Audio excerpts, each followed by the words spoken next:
It's a little sexy. First and foremost, great game by the UCLA Bruins. I adore their head coach tremendously. I have a tremendous amount of respect for him. He's a great coach. I'm glad we finally got our contest over so I could call him and get advice from time to time. As we discussed that before the game and after the game. He's one of the real ones. He's one of the good ones, and he knows what he's doing. So I could glean a lot from him. Today, we played our butts off. I feel like I'm proud of the kids. I really am proud of these young men. They hung in there as long as they could. Offensively, we got to improve. You see that. Quarterback is taking his beating. We got an injection at halftime. Probably should tell you that, but you know I'm 100. And just to block some of the pain, so I'm going to give him the next few days off so he could at least be mobile, because I know once that block is off, he's going to feel it tonight. We got to do a better job of protecting him, running the football. I know we had a couple linemen go down, but there's no excuse. It's got to be next man up, so we got to have enough depth to be able to accomplish the goals that we set out to accomplish. Special teams, Marta was terrific. Marta was unbelievable. It is who he is, so that's a highlight of the special teams, and they covered tremendously well as well. Defensively, we fought our butts off. We made some key mistakes. Once Shiloh went out, he's one of the main communicators on the back end. That was a tremendous blow for us because he's one of the leaders on the backside of the defense, and he's the enforcer. He's the dog back there, and I don't complain about official calls, but because those guys have the toughest job in the country to me, because the game is going so fast, and they could call even though they have an opportunity for instant replay. But the catch on the sideline and the targeting for Shiloh, I'm still questioning those things. But if it is what it is, I think they had a tremendous bearing on the outcome of the game, because when you lose a safety of that caliber, and lose the quarterback of the defense, that's a tremendous blow. And that play on the sideline, I think that was a third down, would have been off the field as well. So we got to do a lot better, not only offensively, defensively, as well as coaching the game. And I'll take full responsibility for that. I got to address those issues that we're having as well. Let's go. Okay, first one, Brian. Hey, Coach. Obviously, it wasn't just tonight. I know the offensive line has had kind of an up and down year. You had some new guys in there tonight. What's going on that you guys just haven't been able to figure that side, or that area of the ball out? Depth. Not only depth, killer instinct, want, desire, will, athleticism. The hardest thing to acquire is linemen. So when people have a good one, you rarely see linemen jump and go to different schools. I think we have some guys that is going to be good with a little seasoning, but overall, we just don't have the fight or the passion to do what we want to do. I'm a little biased because I'm his father, but I think we have the best quarterback in the country. I don't think any other quarterback could put up with or stand and deliver like ours do, week in and week out, and taking the beating that he's taking. And then we got to address that. We got to address that scheme-wise. We got to address that functionally with what we have on the line, and we just got to do a better job. I really do. Coach, you mentioned the coaching aspect of it as well. Yes, sir. Specifically with the offensive line, I mean, what has to improve in that aspect besides from the line has to improve. It ain't no aspect. The line has to improve. Coach, we've talked about run-pass balance a lot this year. I think it was up until that last drive, you had maybe 7 carries with running backs compared to like 34 passes. Yeah. How much of that is a struggle for you guys right now? Just Well, like the it's a running struggle game to off run the the ball. ground. It's a struggle to run the ball, and we got to figure that out, because now you're one-dimensional, and it's easy to stop a team when they're one-dimensional, and that's who we are at this point in time. To follow up on that, could being able to commit to that, you talked about wanting to Commit to what? Running the ball. Could that help? I think we committed to it on a first down, and we was 2nd and 15. Right. Those are the type of things you don't want to do and get behind the 8 ball. First downs are so vital. First downs are everything. I mean, first downs are, when we held them statistically on first downs, it was hard for them to move the ball as well. And when we're getting negative yards on first down, that's a tremendous loss. Because now you know you're going to throw the ball on second down, and they're calling their defenses pertaining to that loss. I just asked that in terms of the big picture, trying to keep Shador upright, healthy, and the overall. The big picture, you go get new linemen. That's the picture, and I'm going to paint it perfectly. How would you describe Travis's performance tonight? Travis is Travis. I keep telling you that. He's the one kid, not the one, it's multiple kids I don't concern myself about their play and their attitude. Travis is going to bounce back. And I knew he was going to bounce back. You know, he was coming off of injury, and he was taking the offensive side of the ball a lot more serious than he was taking the defensive side of the ball when he first came back. And he just had to, you know, reset, because he didn't go home on the break. He stayed, worked out, trained, and got his feet up under him and watched film intently and studied the little things. So he was prepared and ready today, and he gave you a Travis Hunter performance. Coach, with Ariel's up. 4 games left, how do you? You're not Ariel. Ariel's up. Regardless of whether or not you agree with the call or not, what did you say to Shiloh when you were walking off the field, when he was walking off the field? That he got to keep it low. Just keep it low. If you keep it low, it's no question. I believe that he was not in fault because he turned his shoulder all around. He always does. He knows how to hit. And I told him I'm proud of it. He was having a heck of a game. He was being dominant on the defensive side of the ball, and I was proud of him. You know, I'm sorry this transpired, but I'm proud of his effort. I don't ask my kids to be the best on the field. I ask them to give their best, and he gave us his best. Coach, you talked about growing your talent and building this program. Mm-hmm. There's a lot of great talent in Los Angeles, a hotbed of talent. There's a lot of hotbed talent everywhere. But how much are you paying attention to this area? I pay attention to all areas. I pay attention to all kids. I don't just target one area, although I love Florida. Y'all know that. I'm from Florida, and I like Florida dogs because that's where I come from. But it's hotbeds everywhere. But, I mean, you have a plethora of people. Teams are looking and seeking those kids as well. You know, everybody knows we ain't hard to find. Yes, sir, you're next. So with Shador, is it paid somewhere specific, or is it kind of all around? I don't know. He's hurt. He's hurting everywhere. Trust me. 4 games left, trying to get bowl eligible. What's the message? Say that again. With 4 games left, trying to get bowl eligible, 2 more wins. I don't give a damn about no bowl. We're trying to win, period. Like, that's not, we're not saying, oh, we got to go to bowl. We're trying to win. We're trying to win, period. And I think we proved that.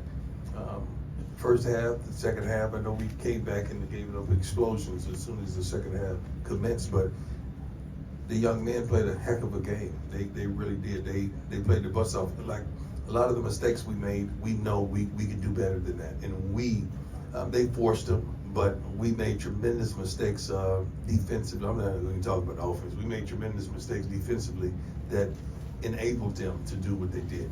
But overall, I think there was an improvement. What were we penalty-wise? How many penalties? 7 for 60. It's a tremendous improvement from last game. I mean, we harped on that all week long, so I think we made tremendous strides in that aspect. Okay, 2 more. Go ahead. Thank you. Real quickly, after I think it was the Colorado State game, you said there were a lot of people, you know, that were happy that this was happening. I think there's more people that are happy that you're winning and you're succeeding. Well, thank you. I appreciate it. A quick question, tactical question. Mm-hmm. When you pulled it within 13 at the end of the game, is there any reason why you didn't go for 2 to come within 11? Well, you don't really go for 2 until you have to. So it wasn't. My reasoning is a field goal and a point out, 2 points. Yeah, once you get to that, like Sure. when you get to that point, you do what you have to do. But until you get to that, you don't take those chances at all whatsoever. Thank you, Coach Sanders. Hey, Coach Prime. Yes, sir. You always talk about improving the program. You always Yes, talk sir. about the mistakes. What are the differences versus coaching versus teaching these young men, and at what point do you feel Well, we're always coaching and we're always teaching. I mean, that's what we do. And every game teaches a tremendous lesson. Every day of life teaches a tremendous lesson. So I think they're learning at a fast pace because unlike many other first-year coach-led teams, there's a tremendous expectation for us. And we would love to meet those expectations. I think we were close. I mean, we did some wonderful things. You could see what we have and what we're building, and you could see the need. So, just like recruits, You don't think they're watching TV and they see the needs that we have? It's very easy to understand this is what we need, and this is the type of quarterback that we have. So I'm happy with what I see for the future. I really am. I know we got our butts kicked, we lost today, but I'm happy with what I see in the future, because you can see how close we are to being what we desire to be. Okay. Thanks, No, Coach. no, let me go. Okay. Let me go. Let me go. Go ahead, Aaron. Yes, sir. Coach, you talked I'm about sorry. the offensive. No, you're good. My man, I love this guy. He does a heck of a job. I'm dead serious. You do a heck of a job every week, man. I'm proud of you. Curtis is the best. Yeah. Your offensive line again, we've talked about how poorly they played today in the offense in general. What can be done at this point in the season formation-wise? Playing with 6 linemen, 2 backs, is there anything formationally-wise that you guys can add at this point in the season, or it is what it is? We can all say what coulda, shoulda, and woulda. We do. But you know there's a defense over there that's studying and preparing for us each week. And they have these type of weapons. You gotta still understand we played against one of the best defenses in the Pac-12 and in the country today. And we came out and went right down the field, and we didn't get 6, we got 3, and we came back and got another 3. So we showed some things that we could do. The consistency that just isn't there at this point because of the lack of talent at certain positions. Yes, ma'am. Can you just talk about just how well Shadir's been doing as a quarterback? Well, I can't sit up here and elaborate on how well, statistically, you can see how well he's doing. I don't know who else, that they have in these Heisman balloting or running that takes the abuse that he takes and get back up. I don't know if any of these guys could stand and deliver every week like he does with the same stress that he delivers from. So I'm proud of him, not just as a father, but as a coach. I'm proud of his strides and what he's doing and what he's seeing. What's the biggest challenge of playing 2 ways? For Travis? Probably the conditioning part, but Travis never tires. The conditioning part and the physicality of it. Hey, Coach, when you look at a positive tonight, you guys have not been forcing turnovers the last few games. You get Right. more of them tonight. How big was that step for this defense to start doing some of those things again? Well, it's tremendous. You got to understand. If somebody said I'm not as critical as Coach Kelly, because I hear the calls going in, and I know what the guy's supposed to do. And I know when he makes a call, that guy's supposed to do that, and sometimes that does not happen. I'm tremendously ecstatic about what we accomplished in the turnover aspect of everything, but we still made little mistakes. We harped on first down, shot down. First down, they take a shot. We talked about that all week. We even showed them a consistency of plays that we've given up on first downs, explosion, 20 yards or more. And it was a multitude of them that happened on first downs. And I'd be darned, we come out and first down, they take a shot and they hit it after we've gone over that over and over and over and over. But we live and learn. Coach, how does it feel that your team, set record numbers here at UCLA? I want to set record numbers of winning. I do. I admire the fans, and they came out and did a wonderful job in packing the stadium and selling out. What is it, 8 consecutive sellouts? Yes, sir. Yeah, I'm ecstatic about that, but I would love to be on the winning end of those sellouts. I really, truly would. That would be phenomenal for me. What was the message at halftime tonight? It seemed like you guys went in there, It chance was to win. rough. It was rough. I don't recall everything I said, but it was rough. What was the theme overall? Now. Yes, sir. You were saying yesterday in some of the videos that you guys posted that how special it was to be at the Yeah, Rose Bowl. It You was. never got the chance to play here as a player. Despite the loss, what did it mean to be able to be in this building tonight? You gotta understand. To understand this is they always say the granddaddy of them all, and to see the iconic games that has been played here, and not to be able to play in it as in my whole entire career, but to come back and coach in it. And you got to think about, when we walked Coach Hart, Coach Mathis, and Mr. Calhoun, who runs our operations. We was just coaching youth football several years ago. and we in the darn Rose Bowl, and you want me to question how good my God is? Have you lost your mind? I'm serious. Like 7 years ago, us, Coach Hart was running the defense, Coach Badger was running the defense, I was coaching the offense, Coach Calhoun was running the operations. Same thing we were doing with youth when we took 7 busloads of kids to the Hall of Fame. So we always take a picture in these type of stadiums, and we just think about, wow, like this is unbelievable. Do you have to remind yourself to take in those moments and appreciate? Yeah, I do. I don't have to remind myself. It comes natural. It's a blessing. It truly is. So that's why it's hard to knock me off my horse, because I always think about the goodness of God and how good He's been. Yes, ma'am. Go ahead. Coach, it's not often that a head coach will sit up here after a loss and volunteer to take more questions. Yeah. So thank you for that. My question, though, it seems like you've found the balance so far this season, but can you provide some insight into how you walk that line between father and coach when you see Shiloh being ejected and Right. taking those hits? Well, it's easy to walk that line when I've always walked that line. And I said several weeks ago, I'm not new to this, I'm true to this. I've been doing this, I've coached my kids their entire life. They only really know me as a coach. Shador has never had another football coach in his life. Shiloh did, because he went to the University of South Carolina. But I've raised them and coached them their whole life, so it's easy for me to switch hats instantaneously, but to understand who they are as an athlete as well.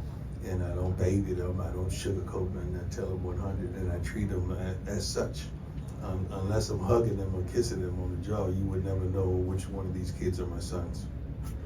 Coach, you've talked a lot about players that like the game versus players that love the game. Yes, You've also sir. talked about, engaging the locker room's level of belief. Yes, sir. How together would you say the team is right now? We had our best week of practice, man. We had the best Friday workout we've ever had, and we came out ready and prepared. It was not because of a lack of preparation, of a lack of want and need. We just made some key mistakes, some key times, and we're 7 to 10 players away of really doing what we want to do in college football.